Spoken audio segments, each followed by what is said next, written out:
حاضر ہیں. آپ دیکھ رہے ہیں پروگرام شان ماہ رمضان. ہماری علامہ صاحب سے نماز کے ضروری مسائل پر گفتگو جاری ہے. میرے خیال میں یہ ایک پروگرام تو نماز کے مسائل پر بہت کم پڑے گا. بہت سی چیزیں ہیں جو ہمارے ناظرین تک جو ہے نا ہمیں یعنی کہ میرے بشمول یعنی کہ ہمیں ان پر سننا بھی چاہیے اور ان پر عمل بھی کرنا چاہیے. لیکن کچھ ہم نے ضروری چیزیں جو ہے نماز کی بنیادی جو مسائل ہیں وہ ہم نے آپ سے شیئر کیے ہیں, اور میری آپ سے گزارش بھی ہے اس کو سن کے ان پر عمل بھی کرنا چاہیے تاکہ جو ہے نا وہ ہم حضور علیہ الصلوۃ والسلام کی سنت کے مطابق اور اللہ تعالیٰ کے احکامات کے مطابق جو ہے نا ہم نماز ادا کر سکیں. علامہ صاحب ہمارے پاس اب ٹائم بھی کم ہے تو ہمارے ساتھ جو ہے نا ثنا خان مصطفیٰ بھی ایک موجود ہے, وہ بھی بڑا سفر کر کے ہیں, ان سے ہم نے حضور علیہ الصلوۃ والسلام کی نعت بھی سننی ہے. اچھا ایک چیز آپ جو ہے نا ہمیں یہ بتائیں کہ نماز میں یہ چیز ضروری ہے.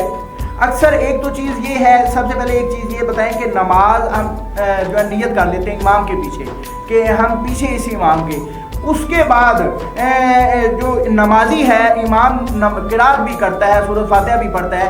نمازی کو نماز میں کیا کیا چیزیں پڑھنی چاہیے, جیسے کہ تسبیحاں پڑھنی چاہیے, تشہد پڑھنا چاہیے, درود شریف پڑھنا چاہیے, ان میں سے یہ چیزیں وضاحت فرما دیں کہ نمازی کو کیا کیا چیزیں پڑھنی چاہیے. اس جو ہے نا یہ اس مسئلے کے اندر تھوڑا سا اختلاف ہے. جو ہے مقلد حضرات وہ امام کے پیچھے سورۃ فاتحہ نہیں پڑھتے, اور جو غیر مقلد حضرات ہیں وہ سورۃ فاتحہ پڑھتے ہیں.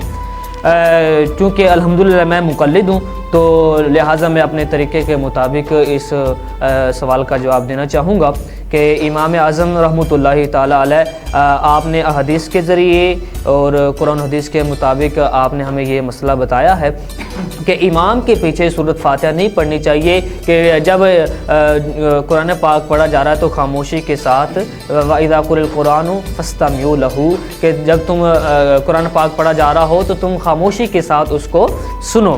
اب جو ہمارے امام اعظم ابو حنیفہ رحمۃ اللہ علیہ کے نزدیک سورۃ فاتحہ امام کے پیچھے نہیں پڑھی جائے گی, کیونکہ ایک وہ جب تم نے کہہ دیا کہ پیچھے اس امام کے, تو وہ امام کی اور حدیث کے ذریعے کہ اس کی قرات ہی تمہاری قرات ہے, تو لہٰذا امام کے پیچھے جو چیزیں پڑھنی چاہیے کہ پہلی رکعت کے اندر سبحانک اللہم و بحمدک و تبارک اسمک و تعالی جدک و لا الہ غیرک یہ پڑھ کے خاموش ہو جائے. لیکن بعض دفعہ کچھ بزرگوں نے کچھ نمازیوں نے مجھ سے یہ بھی سوال کیا تھا کہ نہیں ہم تو اعوذ باللہ بسم اللہ بھی پڑھ لیتے ہیں, تو یہ ہمیں نہیں پڑھنی چاہیے.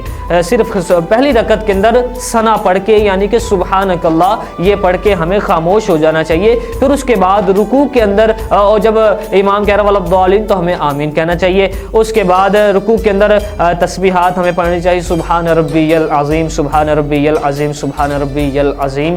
پھر جب وہ امام کہتا ہے سمیع اللہ لمن حمیدہ تو ہمیں ربنا ولک الحمد یہ پڑھنا چاہیے. پھر اس کے بعد اللہ اکبر کا جب امام کہتا ہے اللہ اکبر تو ہمیں بھی اللہ اکبر کہنا چاہیے. اور اس کے بعد سجود کے اندر سبحان ربی الاعلیٰ, سبحان ربی الاعلیٰ, سبحان ربی الاعلیٰ, اور التحیات اور درود پاک ربی جعلنی یہ نمازی کے لیے مقتدی کے لیے یہ چیزیں ضروری ہیں. صاحب ہمارے پاس ٹائم بہت کم ہے, 1 منٹ میں آپ نے جواب دینا ہے کہ لوہا تانبا یعنی کہ زیورات یہ کیا اپنا پہن کر نماز ہو جاتی ہے, کن کن چیزوں سے جو ہے نا پہننا جائے تو نماز نہیں ہوتی, یہ 1 منٹ میں آپ نے جواب دینا ہے. کافی کتابوں کے اندر یہ بات موجود ہے کہ کتابوں کا نام لینا کیونکہ ٹائم بہت کم ہے, کہ ہماری مائیں بہنیں نماز پڑھنی ہیں پیتل کے زیورات پہن کر یا تانبے کے یا لوہے کے, اور اس طرح پڑھتی بھی ہیں, اور ہمیں ان مسائل کا پتہ ہی نہیں ہے. تو ایسے جی ہاں وہ اکثر وہ پیروں کا نام لے کے کڑا ہو گیا, پیروں نے تو کڑا کبھی پہنا نہیں ہے,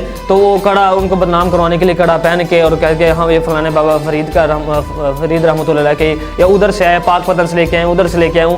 تو جب انہوں نے یہ کام کیا نہیں تو ساری عمر بزرگوں نے شریعت کے مطابق اپنی زندگی گزار دی. آج کا نوجوان کہتا ہے کہ نہیں میں ادھر سے لے کے نماز میرے لیے معاف ہے. آپ نے سوال کیا کہ مائیں بہنیں جو پیتل کے زیورات یا تانبے کے زیورات پہن کے نماز پڑھتی ہیں تو ایسے نماز ہو جاتی ہے, تو ایسے نماز ان کی مکروہ ہے, ایسے نماز ہمیں نہیں پڑھنی چاہیے, وہ حرام کے درجے تک پہنچ جاتی ہے.